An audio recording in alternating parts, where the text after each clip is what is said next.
ඊළඟට ප්‍රයෝගෝ මොකද්ද මේ ප්‍රයෝගය කියන්නේ? ආරද්ධ විරියස්ස උපක්ඛිලේසා පහීයන්ති විතක්කා ූපසමන්ති අයං ප්‍රයෝගෝ. කලින් ප්‍රයෝග කියලා වචනයක් කිව්වා. ඒකේ තේරුම තමයි මේ සඳහන් කළේ. ආරම්භන ලද වීරිය ඇති තැනැත්තාගේ හිතේ පවතින උපක්ඛිලේශයන් සේරම తాවකාලික වශයෙන් ලෞකික වශයෙන් යටපත් වෙලා යනවා. විතක්කා වූපසමන්ති විතරක ඔක්කොම සංසිඳිලා යනවා. මෙතන උපක්ඛිලේශ කියලා සඳහන් කළේ නීවරණ ධර්මයන්. භාවනාවට බාධා කරන කාමච්ඡන්ද ව්‍යාපාදාදී නීවරණ පහක් තියෙනවා. ඒවා තමයි උපක්ඛිලේශය. මේ උපක්ඛිලේශ සේරම ප්‍රහීන වෙලා යනවා ලෞකික වශයෙන්. ඊළඟට විතර්ක සේරම සංසිඳලා යනවා. කාම විතර්ක, කාම වස්තුන් පිළිබඳව ඇති කල්පනාව, ව්‍යාපාද විතර්ක, අනුන් විනාශ කිරීම ආදී වශයෙන් ඇති වෙන කල්පනාව, විහිංසා විතර්ක, අනුන්ට සත්වයන්ට හිරිහැර දුක් දෙයින් ආදී වශයෙන් ඇති වෙන කල්පනාව, මේ කල්පනාවල් සේරම සංසිඳලා යනවා. ප්‍රයෝගෝ කිව්වේ ඒකයි. ආරම්භන ලද වීරිය ඇති තැනැත්තාගේ හිතේ නීවරණාදී ධර්මයන් කියන මේ උපක්ඛිලේශයන් ප්‍රහීන වෙලා යනවා. කාම විතරකාදී විතර්කයන් ඔක්කොම සංසිඳිලා යනවා. කතමෝ විශේෂාදිගමය ආරද්ධ විරියස්ස සංයෝජනා පහේයන්ති අංශයා බ්‍යන්ති හොಂತಿ අයං විශේෂෝ. ආරම්භන ලද වීරිය ඇති තැනැත්තාගේ සංයෝජනයන් ප්‍රහීන වෙලා යනවා.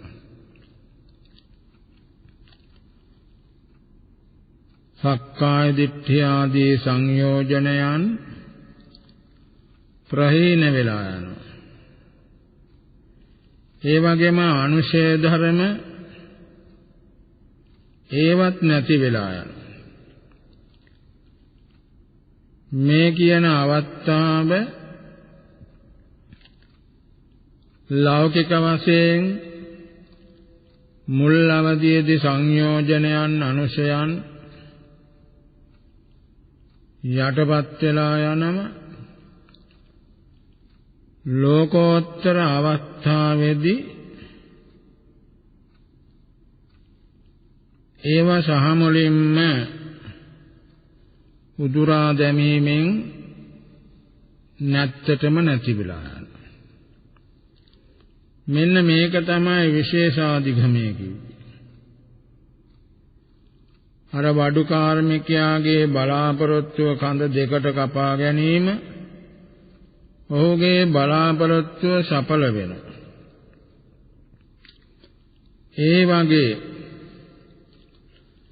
යෝගාවචරයාගේ බලාපොරොත්තුව කෙලස් කපා හැරීම ඒක සම්පූර්ණයෙන්ම සිද්ධ වෙනවා. මෙන්න මේකයි මේ උපමා සංසන්දනය මේ භාවනා මාර්ගයේ ගමන් කිරීමෙන් කලින් කියන ලද ආකාරයට තමන්ගේ හිත භාවනාවට යෝග්‍ය වෙනම කර්මන්නේ වෙනම ඒ වගේම උපක්ඛිලේශයන් කියන පංච නීවරණ ධර්මයන් කාමාදී විතර්කයන් ඒවා කොම සංසිඳිලා යනම තමන්ගේ බලාපොරොත්තු හැටියට සංයෝජන ධර්ම අනුශය ධර්ම මේවා ඔක්කොම නැතිවීමෙන් අවසානයේදී මේ සේරම කෙලෙස් කඳු ඒවා කපා හැරීමට ශක්තිය ලැබෙනවා. මෙන්න මේක තමයි උපමාව.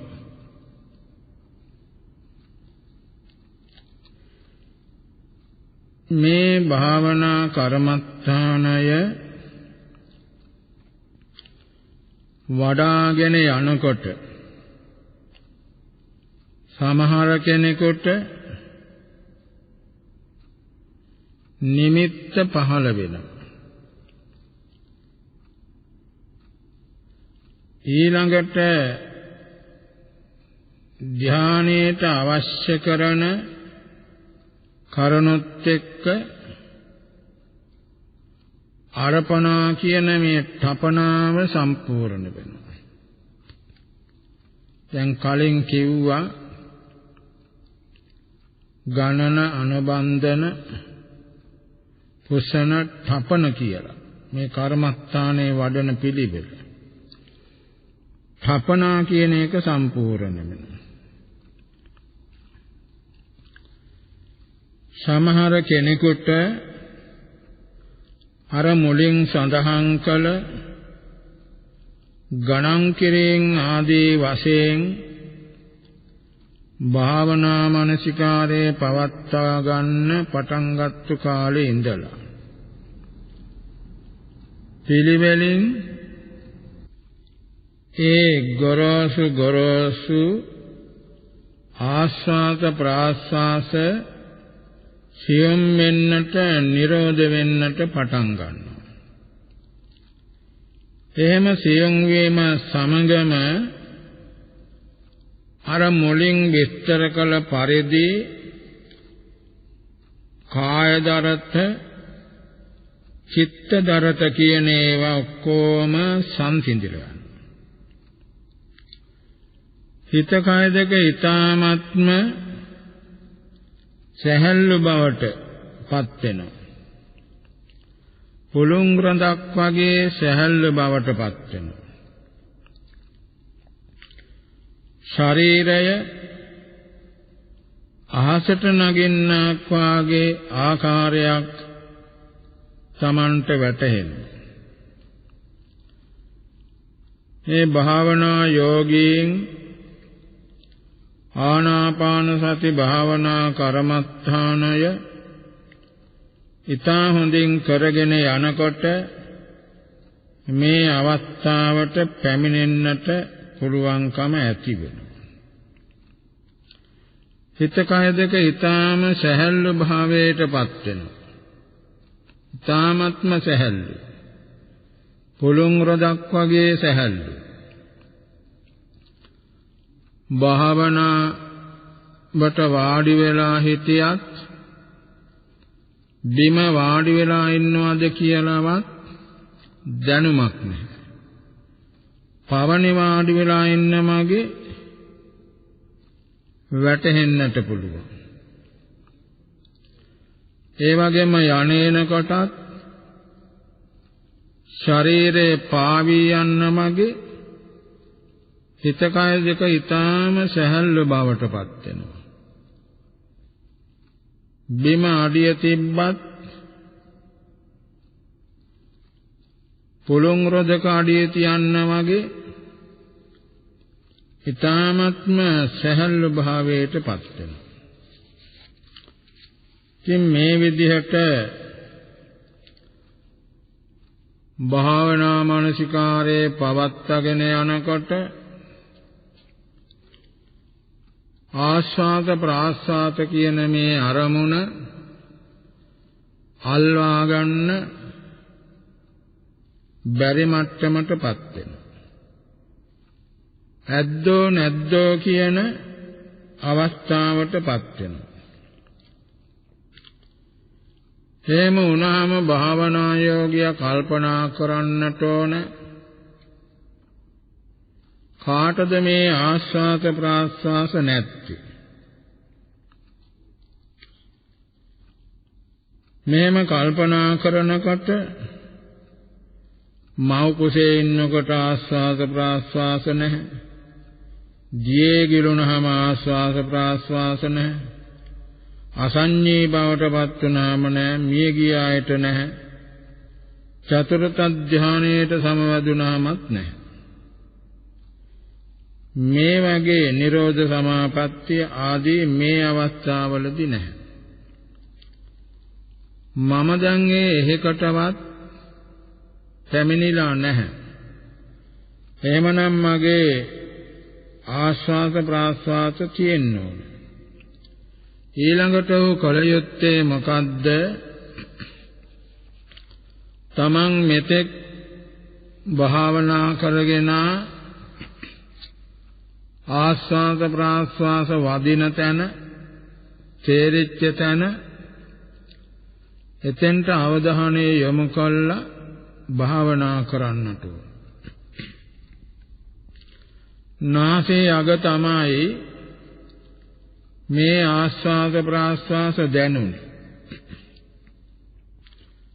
අන්න එතෙන්ට අවධානය යොමු කරලා සිහිය පිහිටවාගෙන ඉන්නට ඕන. එහෙම ඉන්නකොට ඊ타ම සියුම් වශයෙන් ආස්වාස ප්‍රාස්වාස තමන්ට දැනෙන්නට පුළුවන්. මේ විදිහ භාවනා කර්මස්ථානයේ පිහිටවා ගන්න පුළුවන්. ඒ වගේම මේ භාවනා කර්මස්ථානයේ නැති වුණාම ඒ භාවනා පිළිබඳව කලබල වෙන්නේ නැතුව භාවනා අරමුණ හොයා ගන්නට ඕන. ඒකට උපමාවක් තියෙනවා. ගොවියෙක් ගවයන් බැඳගෙන හාලා දවල් කෑමට ගවයින් ලෙහා දමනවා. උන් තන කකා පැන් බිබී එහෙමෙහි සැරිසරනවා. ගොවියක් දහවල් ආහාර අරගෙන ටිකක් මහන්සි අරගෙන නැවත හාන්නට ගවයන් බලනවා. ඒ ගවයන් පේන තෙක් මානෙක නැහැ. මේ ගොවියා දන්නවා වෙනද පුරුද්දට මේ ගවය ටික අහවල් තැනට ගිහිල්ලා ඇති කියලා. දියපාරක් තියෙන තැනක් තියෙනම එතන බොහොම සිසිලයි. අන්න එතෙන්ට තමයි ගවය යන්නේ. මේ ගවයා කොහේවත් හොයන්නේ නැහැ. කෙලින්ම අර දියපාර තියෙන තැනට ගියාම එතන සිහිල් සෙවණට වෙලා ගවය ටික ඉන්නවා. ඉතින් නැවතගෙන ඇවිත් තමන්ගේ හටයුත්ත කරගන්න. ඒ වගේ යෝගාවචරයත් මේ භාවනා අරමුණ හොයාගන්න බැරි වුණාම එහෙමෙහි කලබල වෙන්නේ නැහැ. කලින් භාවනා අරමුණ තිබෙච්ච තැනට අවධානය යොමු කරන්නට ඕන. එතෙන්ට යොමු කළාම තමන්ට පුළුවන් මේ ආනාපාන සති භාවනා කර්මස්ථානය ලබා ගන්නට සොයා ගන්නට මෙහෙම ඊටාම කල්පනාකාරීව කලබල වෙන්නේ නැතිව ඒ භාවනා අරමුණේ හොඳට හිත පිහිටවාගෙන භාවනා කරන්නට ඕනේ.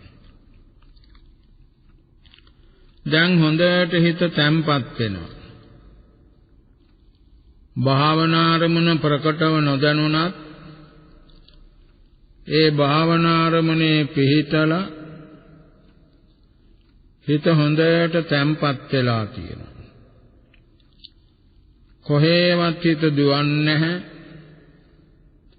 හිතට කයටත් සැහැල්ලුයි, සුවදායකයි, සනීපයි, ශාන්තයි. ඉතින් මේ අවස්ථාව වෙනකොට තමයි මේ ආනාපාන සති සමාධි භාවනාවේ නිමිත්ත පහළ වෙනවා කියලා කියනවා. කලිනුත් අපි නිමිත්ත කියන කතාවක් කිව්වා. එතන නිමිත්ත කියලා කිව්වේ උපනිබන්ධන නිමිත්ත කියන නාසයේ අග හුස්ම පාර වදින තැන. ඒකට කියනවා නිමිත්ත කියලා. මෙතන නිමිත්ත කියන්නේ එහෙම එකක් නෙවෙයි. ආනාපාන සති සමාධි භාවනාව හොඳට සකස් වුණාම හොඳට කරගෙන යනකොට ඒ යෝගාවචරයාගේ මනසට දර්ශන වශයෙන් යම් යම් දේවල් ඇති වෙනවා. ඒවට කියනවා නිමිත්ත කියලා. ඒවා ආලෝකමත් ගතියෙන් යුක්තයි. මේ භාවනා මාර්ගයේදී ඒ යෝගාවචරයෙන් ඇතිවෙන නිමිති අති විශාලයි. එක එක්කෙනාට එක එක ආකාරයෙන් ඇති වෙන්නට පුළුවන්. සමහර කෙනෙකුට තරු පායලා තියෙන වාගේ, තවත් කෙනෙකුට මණික් ගුලි වාගේ, මුතු වලක් වාගේ,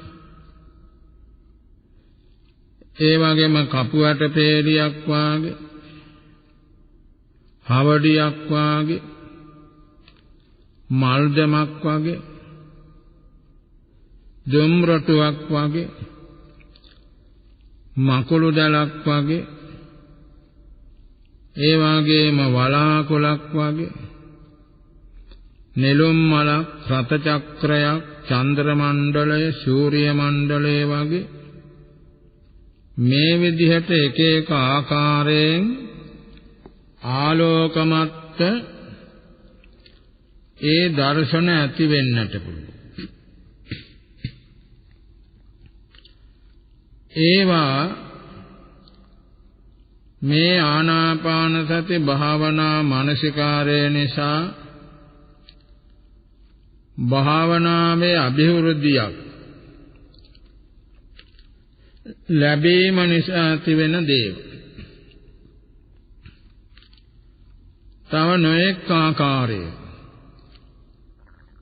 භාවනා කර කර ඉන්නකොට වතුර මල් වගේ, නිලාපත් වෙන්න වගේ, මල් වෙඩිපත් වෙන්න වගේ, කවි චක්‍ර කරකෙන්න වගේ විවිධාකාරයෙන් සිය දහස් ආකාරවලින් එක එක භාවනා යෝගීන්ට මේ ආනාපාන සති නිමිත්ත කියන එක පහළ වෙන්නට පුළුවන්. මේ නිමිත්ත කියන එකේ ඉතා වටිනාකමක් තියෙනවා. ඒ නිමිත්ත පහළ වෙන්නේ ඊටාම හොඳින් භාවනා මානසිකාරය පවත්වාගෙන ගිහිල්ලා හොඳට භාවනාව පිහිටියට පස්සේ ඒ නිසා ඒ නිමිත්ත පහළ වෙනම කියන එක භාවනාවේ ලොකු අභිවෘද්ධියක්. විවිධාකාරයෙන් ඒවා භාවනා යෝගීන්ට පහළ වෙන්න පුළුවන්. නොමඟ යාමක් නෙවෙයි. ඒවා භාවනාවටම සම්බන්ධ ඒවා ආනාපාන සතියට ඒවා පහළ වුණාට පස්සේ ඒවා දිහා බලා ඉන්න ගියොත් ඒව නැති වෙලා යනවා. ඒ ආලෝකාදී නිමිති සාමාන්‍ය දේවල් වගේ බලා ඉඳමින් රස විඳින්න පුළුවන් ඒව නෙවෙයි. ඒ මොකද ඒ ආලෝකාදී නිමිති පහළ වෙන්නේ හිත හොඳට තැම්පත් වුණා. ආනාපාන සති භාවනා අරමුණේ මනාකොට හිත පිහිටලා තියෙනකොට තමයි ඒ නිමිති කියන දේවල් පහළ වෙන්නේ. ඒ නිමිති දිහා බලන්න ගියොත් අවධානය වෙනස් වෙනවා. එතකොට ඒව නැති වෙලා යනවා. භාවනා යෝගියට තියෙන්නේ තමන්ගේ භාවනා අරමුණ පිළිබඳව අවධානය යොමු කරගනිමින් සිටීමයි. නාසිකාග්‍රයේ සිත පිහිටවාගෙන සිහිය පිහිටවාගෙන සිටීම. ඒ නාසිකාග්‍රයේ සිහිය පිහිටවාගෙන සිටීම නිසා පමණයි මේ ආනාපාන සති අරමුණු ඒ නිමිති පහළ වෙන්නේ. ඒ නිසා තමන්ට කරන්න තියෙන්නේ ඒ භාවනා අරමුණේ හොඳට සිහිය පිහිටවාගෙන සිටීම පමණයි. එතකොට ආස්වාද ප්‍රාස්වාස වල හිත පිහිටලා තියෙනවා තමා නොදැනුවත්වම වගේ. ඒක හොඳට අභිවෘද්ධියට පැමිණිලා නිසා මේ කලින් කියන ලද යම් යම් ආකාරවල නිමිතිත් පහළ වෙනවා. භාවනාව හොඳට ප්‍රගතියට පැමිණි අවස්ථාව. මේ අවස්ථාවට වෙනකොට භාවනා යෝගියාට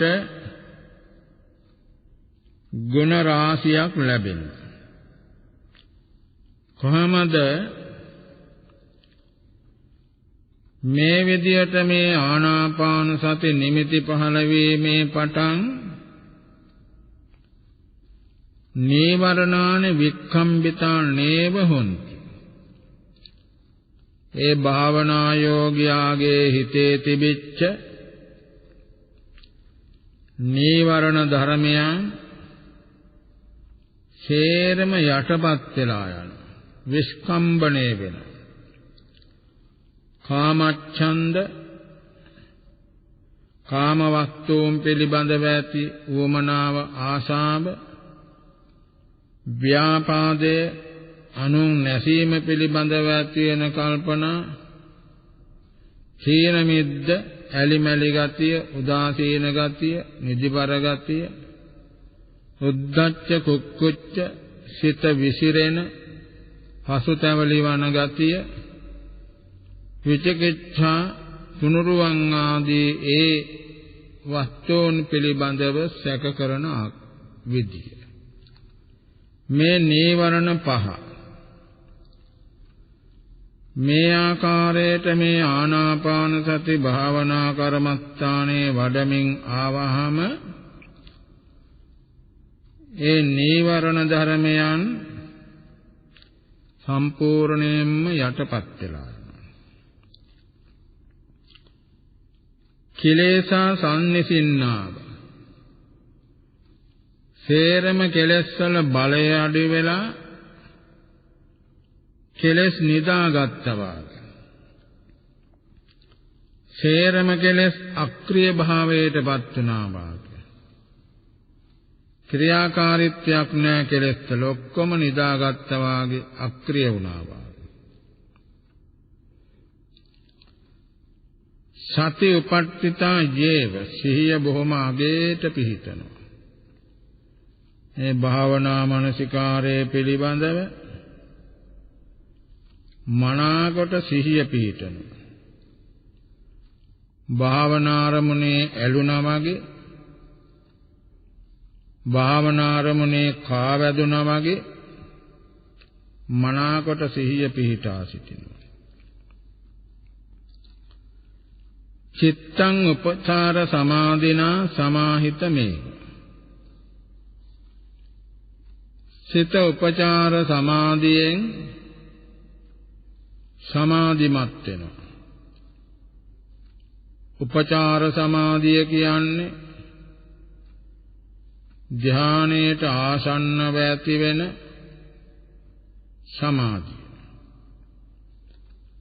සිත උපචාර සමාධියෙන් සමාධිමත් වෙනම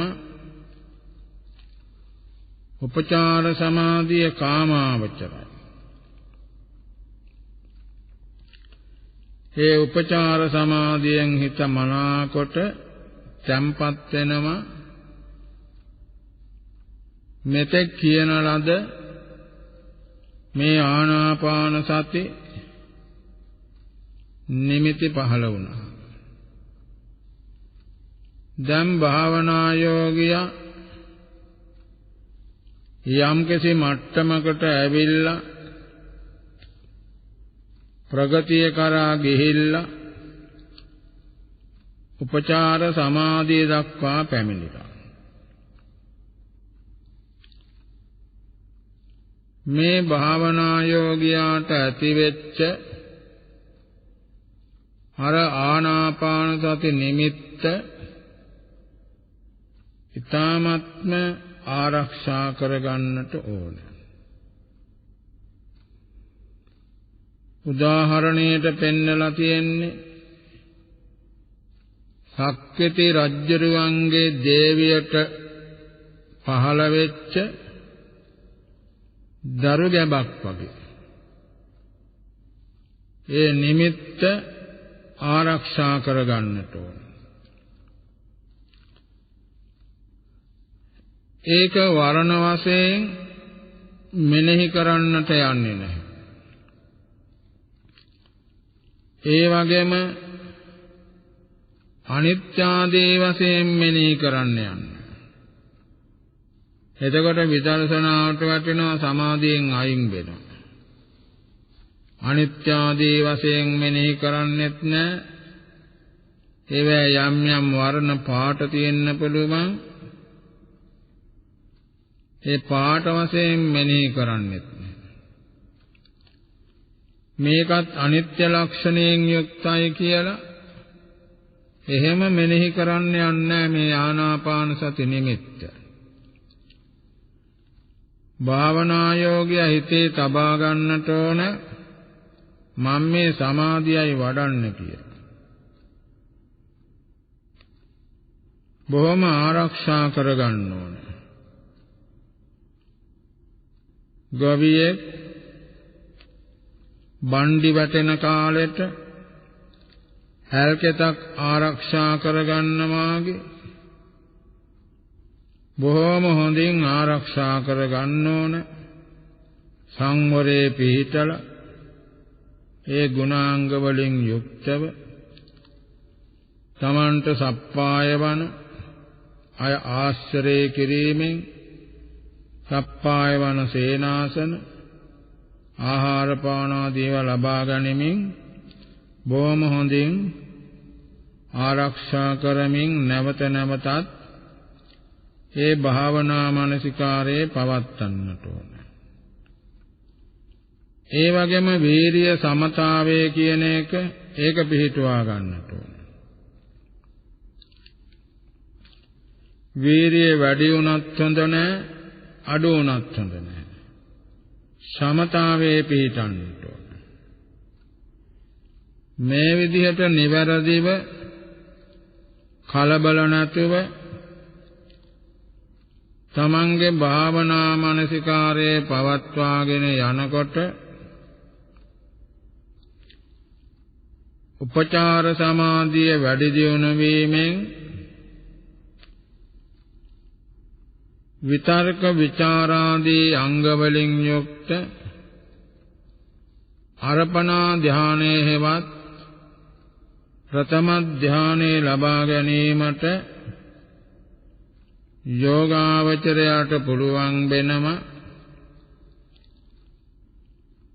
ප්‍රථම ධානයේ ලබා ගැනීමෙන් එතනින් එහාට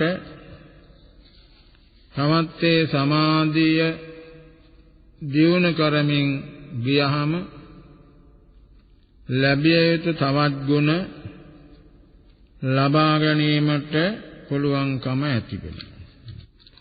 මුලින් සඳහන් කළ පරිදි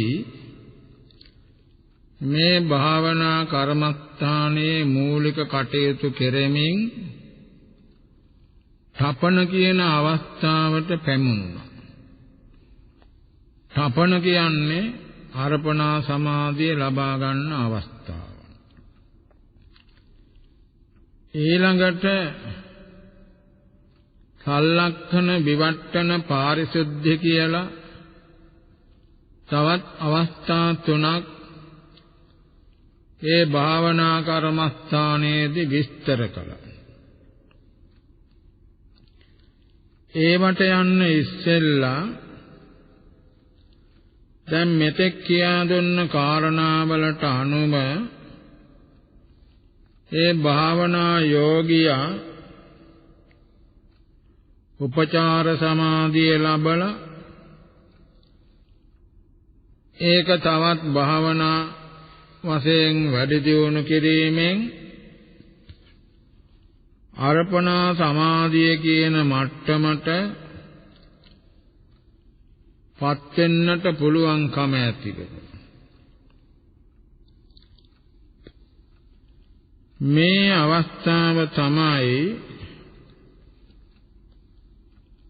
බුදුරජාණන් වහන්සේ බොහෝ තැන්වල විවිච්ඡේව කාමේහි විවිච්ඡ අකුසලේහි ධම්මේහි සවිතක්කං සවිචාරං විවේකජං පීති සුඛං පඨමඥානං උපසම්පජ්ජ විහෙරති කියලා මේ දේශනා කළා කියන්නේ. කාමයන්ගෙන් වෙන් වෙලා රූපකාම සද්දකාම ආදී කාමයන්ගෙන් කාම වස්තුන් පිළිබඳව තිබෙන ආශාවෙන් අයින් වෙලා අකුසල ධර්මයන්ගෙන් අයින් වෙලා විතර්ක විචාර ප්‍රීති සුඛ ඒකාග්‍රතා කියන මේ අංග පහෙන් යුක්ත වූ ප්‍රථම ධානයට එළඹ වාසය කරනවා කියන එකයි ඒ බුද්ධ දේශනාවෙන් අදහස් කරන තේරුම. මේ ප්‍රථම ධානය පිළිබඳවත් සමාධිය පිළිබඳවත් තවදුරටත් කරුණු ටිකක් කියා දීමට බලාපොරොත්තු වෙනවා. අර්පණා සමාධියයි කියන මේ ප්‍රථම ධානය පංචංග පහීන පංචංග සමන්නාගත ත්‍රිවිධ කල්යාණ දස ලක්ෂණ කියන 23 ආකාරයකින් යුක්ත වෙනවා. පංචංග පහේන කියන්නේ කාමච්ඡන්දාදී නීවරණ පහක් ප්‍රහීන වෙලා යන. පංචංග සමන්නාගත කියන්නේ විතර්ක විචාර ප්‍රීති සුඛ ඒකාග්‍රතා කියන මේ අංග පහකින් යුක්ත වෙනවා. ත්‍රිවිධ කල්යාණ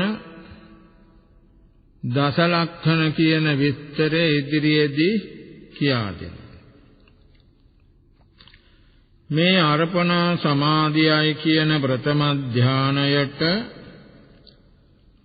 විතර්ක විචාර ප්‍රීති සුඛ ඒකාග්‍රතා කියන අංග පහක් තියෙනවා. ඒ වගේම මේ ප්‍රථම ධානයේදී කාමච්ඡන්ද ව්‍යාපාද තීන මිද්ද උද්ධච්ච කුච්ච විචිකිච්ඡා කියන නීවරණ පහක් ප්‍රහාණය කරනවා. පංචංග පහීන පංචංග සමන්නාගත කියලා කියන්නේ ඒකයි. විතර්ක විචාර ප්‍රීති සුඛ ඒකාග්‍රතා. විතර්කය කියන්නේ නිතරම භාවනා අරමුණට සිත නංවන ගතිය. දැන් අපි භාවනා කරමින් මෙනෙහි කරනවා කියන්නේ එතන විතර්කයේ තමයි ක්‍රියා කරන්නේ. සිත නිතරම භාවනා අරමුණට නංවනවා. විචාරය කියන්නේ සිත භාවනා අරමුණේ ක්‍රියා කරනවා. ඒකෙම කරකවන පිට යන්න නොදී ඒ භාවනා අරමුණේම කරකවන ගතිය. ඒක පරිමදින ගතිය තමයි විචාර කියලා කියන්නේ. මේ ප්‍රධාන අංග දෙක.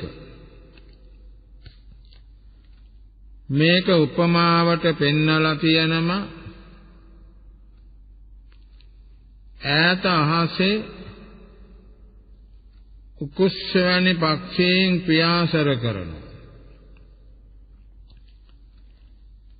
එහෙම පියාසර කරන ගමන් දෙතුන් පාරක් පියාපත් ගහලා ඊළඟට පියාපත් නොගහ ඉන්නවා. වටේ කැරකෙනවා. අර දෙතුන් පාරක් පියාපත් ගහන්න වගේ තමයි විතර්කය කියන එක. භාවනා අරමුණට බැස ගන්න. අර පියාපත් නොගහ වටේ කැරකෙන්න වගේ තමයි විචාරයේ භාවනා අරමුණේම කැරකෙනවා. මේ අංග පහෙන් මේ දෙක තමයි ප්‍රධාන වෙන්නේ. ක්‍රියාකාරී අංග දෙක විතර්ක විචාර දෙක. මේ විතර්ක විචාර දෙක හොඳට ක්‍රියා කිරීමේ ප්‍රතිඵලයක් වශයෙන් තමයි ප්‍රීති සුඛ ඒකාග්‍රතා කියන මේ අංග ඇති වෙන්නේ. ආනාපාන සති භාවනා අරමුණට නිතරම නංවනවා ඒකේම කරකවනවා. එතකොට හිත කොහේවත්ම යන්නේ නැහැ. විතර්ක විචාර දෙක ක්‍රියාත්මක වෙනවා. මේ විතර්ක විචාර දෙක ක්‍රියාත්මක වුණාම සිත එහෙම දුවන්නේ පනින්නේ කලබල වෙන්නේ නැහැ. එතකොට භාවනා යෝගියාට හිතේ ඇති වෙනවා සතුට. තුන් වෙනුවට ප්‍රීතිය දේශනා කරලා තියෙන්නේ ඒකයි. හිතේ සතුට ඇති වෙනවා. හිත දුවන්නේ නැහැ, කලබල වෙන්නේ නැහැ. ඇඟට පතට අමාරු නැහැ. ඉතින් සතුට ඇති වෙනවා. ඊළඟට මේ අංග නිසාම සුඛය කියන එක ඇති වෙනවා. හිතට කයට බොහෝම සුවදායකයි. සනීපදායකයි, සුවදායකයි. ඒ සුඛය කියන එක ඇති වෙනවා මේ ප්‍රථම ධානයේ කියන ධානයේදී සමාධියේදී. මේ කාරණා ටික වෙනකොට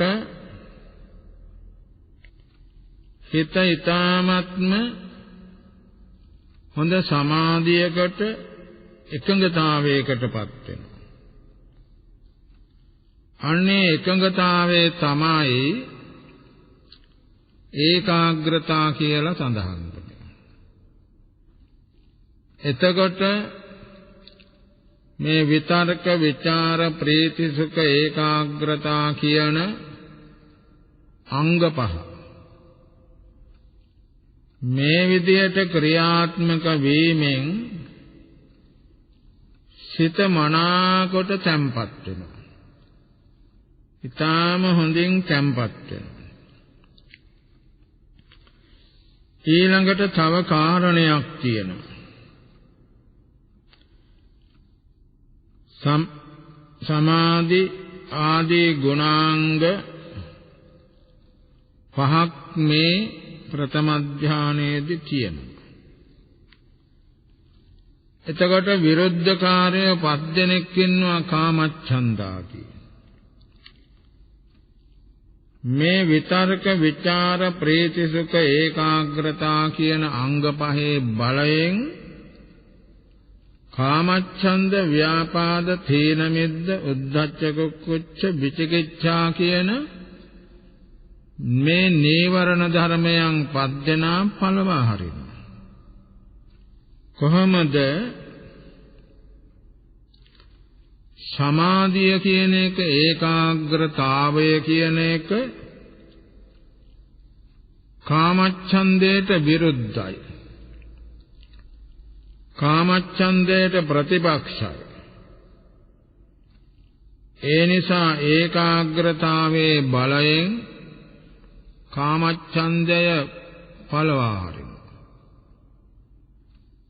කාමච්ඡන්දේ දුර වීමට ප්‍රධාන කාරණය වෙන්නේ මේ අර්පණා සමාධියේදී පහළ වෙන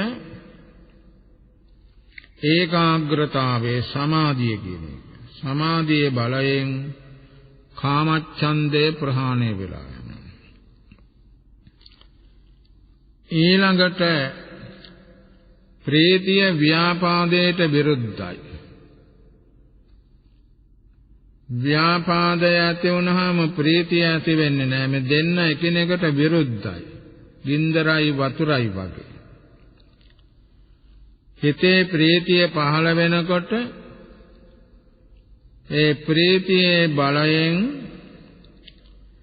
ව්‍යාපාදය කියන එක පළවා හරිනවා.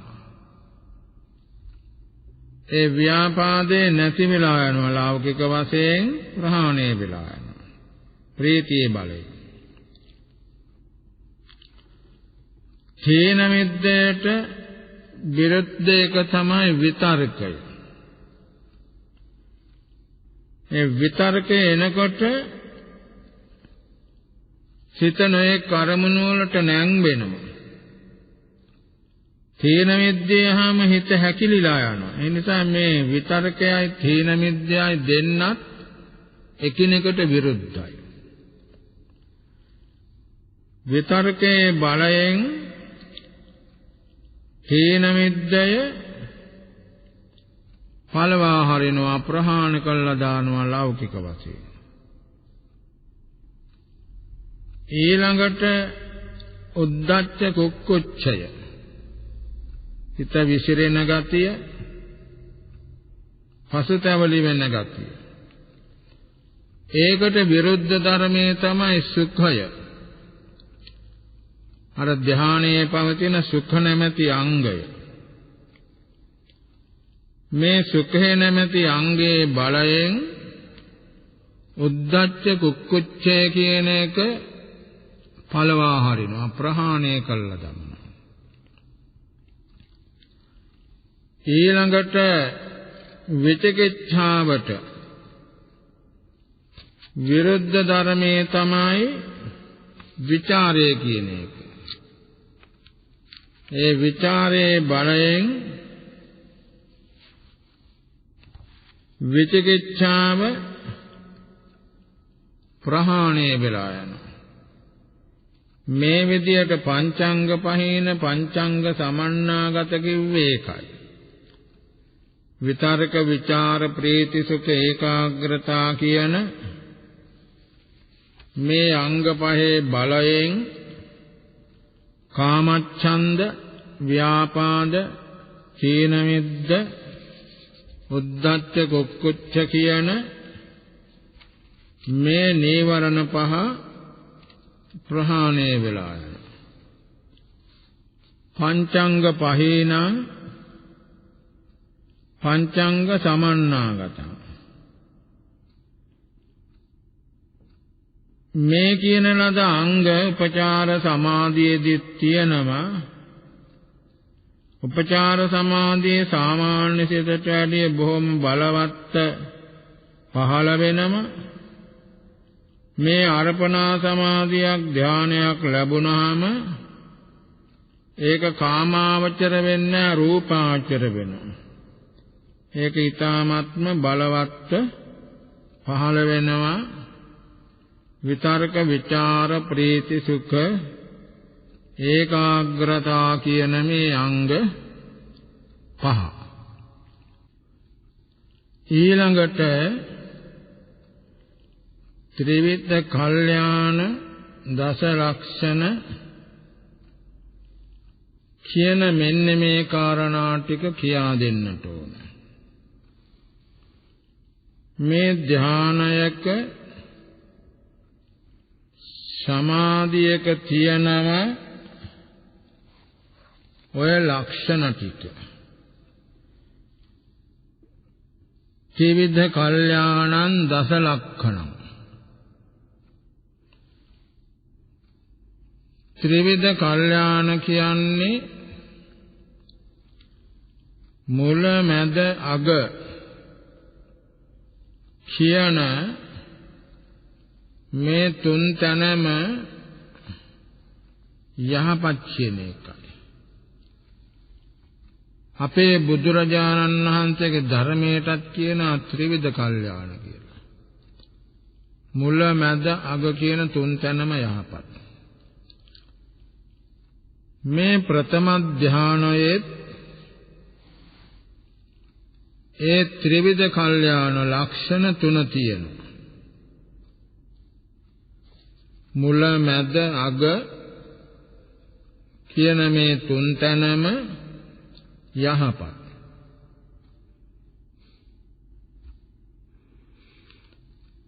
ඒ මුල මැද අග කියන තුන් තැන යහපත් බව ප්‍රකාශ වෙන ඒවැම ලක්ෂණ තමයි දස ලක්ෂණ කිව්වේ. ආදි කල්යාණයේ කියන මුල ලක්ෂණ 3යි මධ්‍යේ කල්යාණ කියන මැද ලක්ෂණ 3යි පරියෝසాన කල්යාණ කියන අග ලක්ෂණ 4යි. දස ලක්ෂණයක් වෙන්නේ මෙහෙමයි. මේ ප්‍රථම ධානය ත්‍රිවිධ කල්යාණයි දස ලක්ෂණයි. කොහොමද මේ ත්‍රිවිධ කල්යාණ දස ලක්ෂණ වෙන්නේ? මේ ප්‍රථම ධානයේ මුල තමයි ප්‍රතිපදා විසුද්ධිය. ප්‍රතිපදා විසුද්ධි. දැන් අපි කලිනුත් කියුවා මේ ප්‍රතිපදා විසුද්ධි කතාවක්. ඒක වෙන අර්ථයක් අනුව.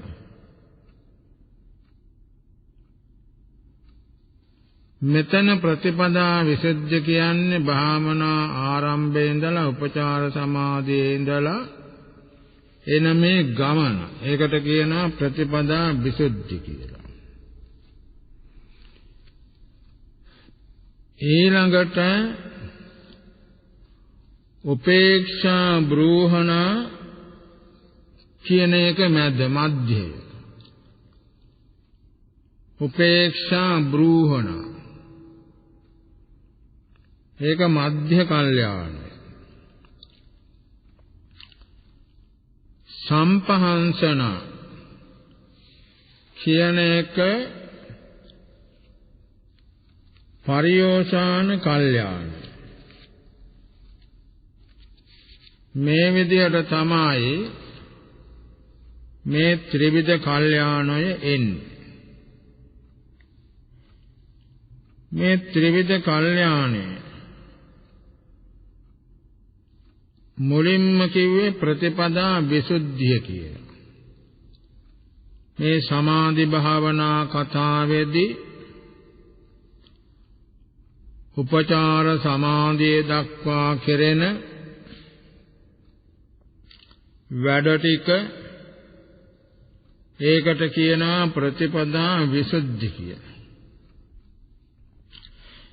ඊළඟට ඒ ප්‍රතිපදා විසුද්ධිය කියන එකේ ලක්ෂණ තුනක් තියෙනවා. පළවෙනි ලක්ෂණය තමයි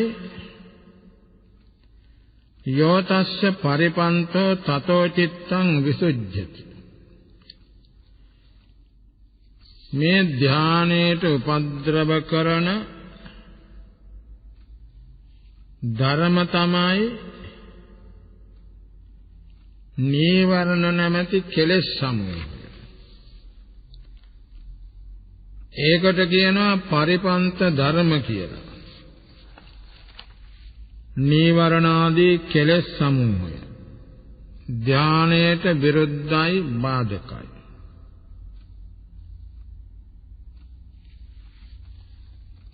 ඒ කාමච්ඡන්දාදී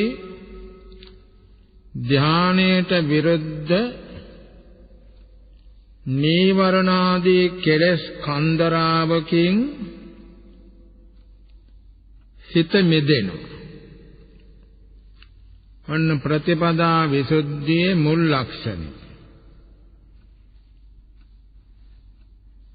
ධානයට විරුද්ධ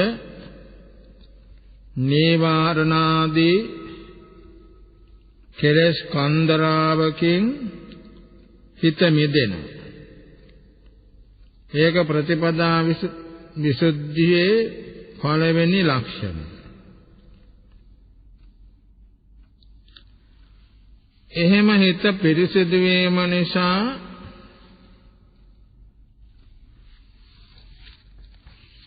මධ්‍යමං සමත නිමිත්තං පටිපජ්ජති.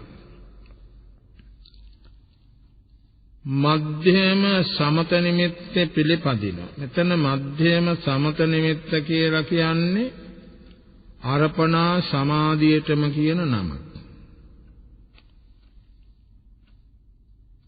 ඒ අර්පණා සමාධියේ මනාකොට හිත පිහිටා සිටිනවා.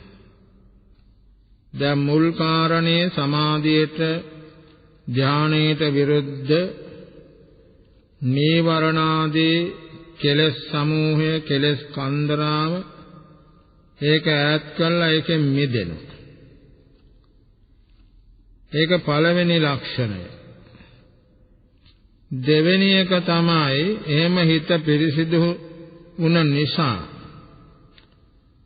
අර්පණා සමාධියේ මනාකොට පිහිටා හිටිනවා. ඒ ප්‍රතිපදා විසුද්ධියේ ලක්ෂණ තුනෙන් දෙවෙනි ලක්ෂණය. පටිපන්නත්තා තත්ත චිත්තං පක්ඛන්දති. එහෙම මනාකොට අර්පණා සමාධියේ පිහිටීම නිසා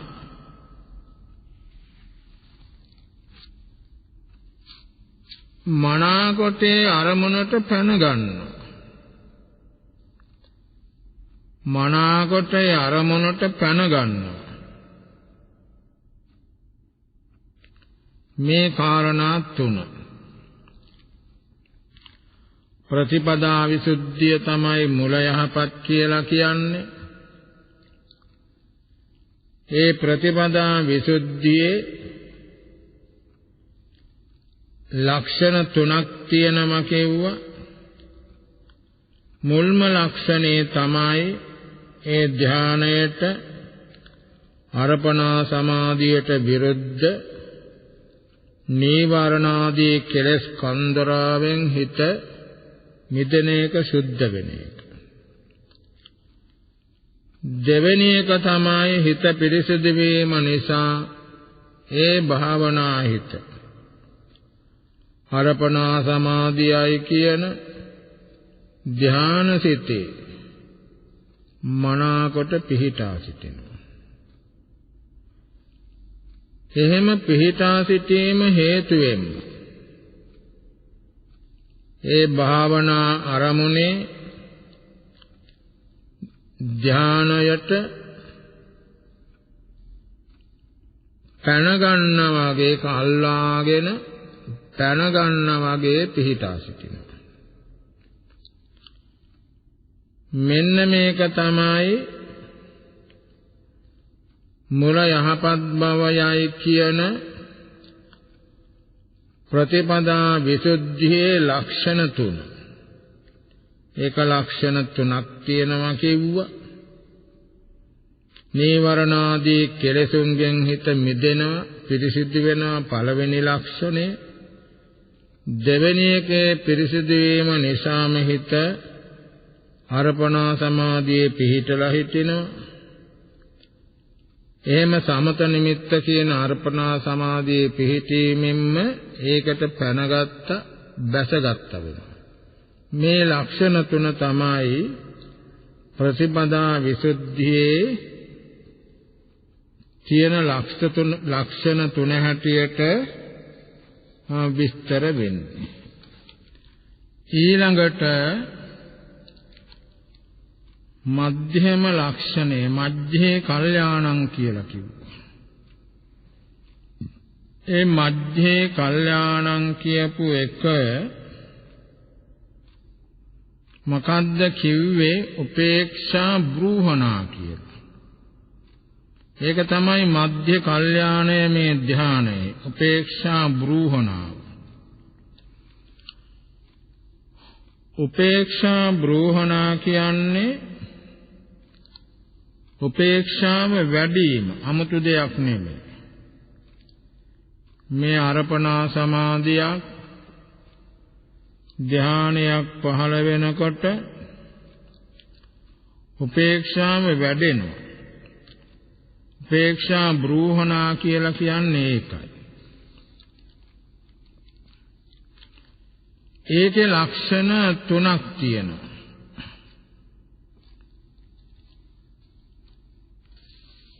විසුද්ධං චිත්තං අජ්ජුපෙක්ඛති.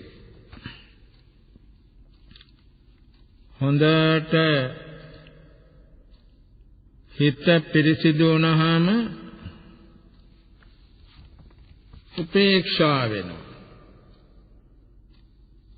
දැන් භාවනා කරන්නේ ප්‍රතිපත්ති පුරන්නේ හිත නීවරණාදී ධර්මයන්ගෙන් පිරිසිදු කර ගැනීමට.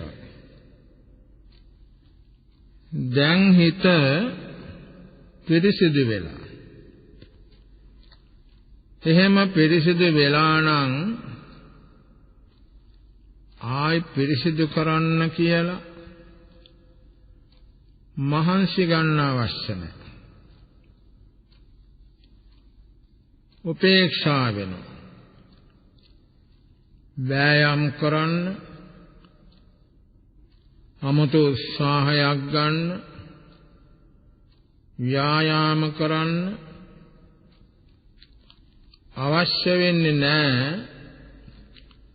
සිත පිරිසිදු කර ගැනීම සඳහා. ඒ නිසා භාවනා යෝගියා ඒවට යන්නේ නැතුව 아무තු වෑයම් කිරීමක්, වීරියක්, උත්සාහයක්, ව්‍යායාමයක් ගන්න නැතුව මධ්‍යස්ථ වෙනවා. තමන් බලාපොරොත්තු වන දේ දැන් කෙරිලා. බලාපොරොත්තු වන දේ කෙරිලා නම් ආයෙකට වීරිය කරන්න අවශ්‍ය නැහැනේ. බලාපොරොත්තුනේ හිත කෙලසුන්ගෙන් සුද්ධ කරගන්න. දැන් හිත කෙලසුන්ගෙන් මිදිලා තියෙනවා. ඒ නිසා ඒ ගැන ව්‍යායාම කරන්න මහන්සි ගන්න අවශ්‍ය නැහැ. නිස්සද්ද වෙලා උපේක්ෂා වෙලා නිකයින් එක. ඒක තමයි මධ්‍ය කල්යාණය කියන එකේ පළවෙනි ලක්ෂණය. ඊළඟට සමත පටිපන්නං අජ්ජුපෙක්ඛති.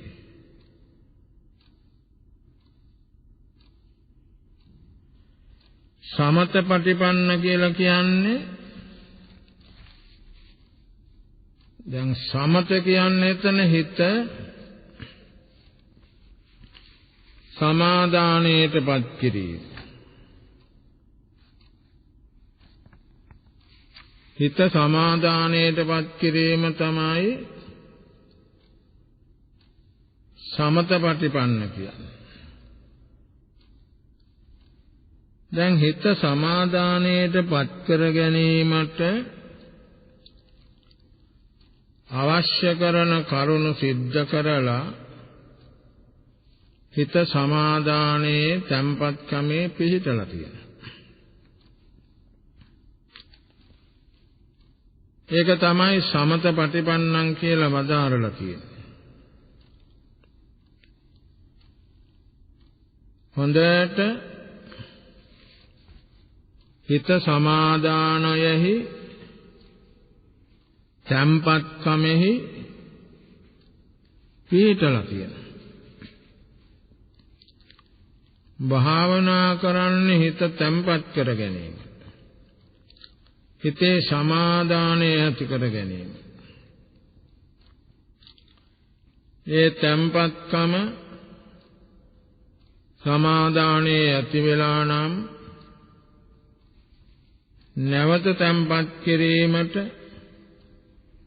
සමාදානයේ කිරීමට අවශ්‍යතාවයක් නැති නිසා උපේක්ෂාවෙන් ඉන්නවා. මදහත් වෙනවා. හිතේ සමබරතාවය ඇති කරගන්න. ඊළඟට තුන්වෙනි ලක්ෂණය ඒකත්වපත්ඨානං අජ්ජපෙක්ඛති. ඒකත්වපත්ඨානං කියන්නේ සිත එක අරමුණක පිහිටීම. දැන් මේ භාවනා යෝගියා මුල ඉඳලම භාවනා කරගෙන ආවේ සමාධි වශයෙන් සිත එක අරමුණක පිහිටවා ගැනීමට. ආනාපාන සති වශයෙන් බැලුවත් ඒ හුස්ම ගැනීම පිට කිරීම අරමුණු කරමින් දිගටම භාවනා කරගෙන ආවා. සිත එක අරමුණක පිහිටවා ගැනීමේ එකඟ කර ගැනීමේ අපේක්ෂාව. දැන් මේ අර්පණා සමාධිය ප්‍රථම ධානය කියන එක ලැබුණාට පස්සේ සිත හොඳට එක අරමුණක පිහිටනවා. හොඳට හිත එක අරමුණක පිහිටලා තමයි තියෙන්නේ. එතකොට ඒකත්වපට්ඨානේ අජ්ජපෙක්කති. දැන් ඉතින් තමන්ගේ බලාපොරොත්තුව සඵල වෙලා. බලාපොරොත්තුව තිබුණ සිත එකඟ කර ගැනීම එක අරමුණක පිහිටවා ගැනීම. ඒක දැන් සඵල වෙලා. එහෙමනම් ආයත් සිත එකඟ කිරීමට, සම්පත් කිරීමට උත්සාහවන්ත වීම, ව්‍යායාම ගැනීම තේරුමක් නැති වඩා අවශ්‍ය කරන වැඩේ කෙරිලා. සිත හොඳට එකඟ වෙලා. ආයෙ එකඟ කරන්න ඕන කියලා කල්පනාවක්, උත්සාහයක්, ව්‍යායාමයක් අවශ්‍ය නැහැ. ඒ නිසා මේ භාවනා යෝගියා ඒකත්වපට්ඨාන කියන සිත එකඟ කර ගැනීම පිළිබඳව උපේක්ෂාවටපත් වෙනවා. 아무ත ව්‍යායාමයක් ගන්න නැතුව, මහන්සියක් ගන්න නැතුව මදහත් වෙලා නිශ්ශබ්ද වෙනවා. ඒක තමයි තුන්වෙනි ලක්ෂණය. එතකොට මේ ප්‍රථම ධානයේ උපේක්ෂා බ්‍රූහණා කියන එක තමයි මධ්‍ය ලක්ෂණේ, මධ්‍ය කල්යාණය. ඒක තියෙනවා ලක්ෂණ තුනක්. ඒ තුන තමයි විසුද්ධං චිත්තං අජ්ජපෙක්කති, පිරිසිදු වුණා වූ හිත, කෙලෙස් කන්දරාවකින් පිරිසිදු වෙච්ච හිත පිළිබඳව උපේක්ෂා වෙනවා. ඒ වගේම භාවනාව හොඳට සමත නිමිත්ත කියන, සමත පටිපන්න කියන අර්පණා සමාධියේ පිහිටලා. නිසා ඒකේ අමුතුවෙන් පිහිටවන්න අරවා මේවා අවශ්‍ය නැති නිසා එතනත් උපේක්ෂා වෙනවා. ඊළඟට ඒකත්වපට්ඨානං අජ්ජපෙක්කති. මුලින්දම්ම භාවනා කලේ සිත එකඟ කර ගැනීමටයි දැන් බලාපොරොත්තුව සඵල වෙනවා. ඒ නිසා ව්‍යායාම කරන්න, මහන්සි ගන්න අවශ්‍ය නැහැ. ඒ භාවනා යෝගියා හිත එකඟ වෙලා නිසා උපේක්ෂා වෙනවා. සම්පත් වෙනවා, උපේක්ෂා වෙනවා. මේ විදිහට දැන් මේ ප්‍රථම ධානයේ පටිපදා විසුද්ධි කියන එකේ ලක්ෂණ තුනක් කියා දුන්නා. ඊළඟට උපේක්ෂා බ්‍රූහණා කියන මධ්‍ය කල්යාණ කියන එකේ ලක්ෂණ තුනක් වශයෙන් ලක්ෂණ 6ක් කියලා දුන්නා. අවසාන පරියෝසాన කල්යාණ කියන එකේ ලක්ෂණ 4ක් තියෙනවා. ඒක ඉදිරියේදී කියා දීමට බලාපොරොත්තු වෙනවා. මේ විදිහට මේ ප්‍රථම ධානය ත්‍රිවිධ කල්යාණයෙන් දස ලක්ෂණයෙන් යුක්තයි. ත්‍රිවිධ කල්යාණ කියන්නේ මුල, මැද, අග කියන තුන් තැන යහපත් බව.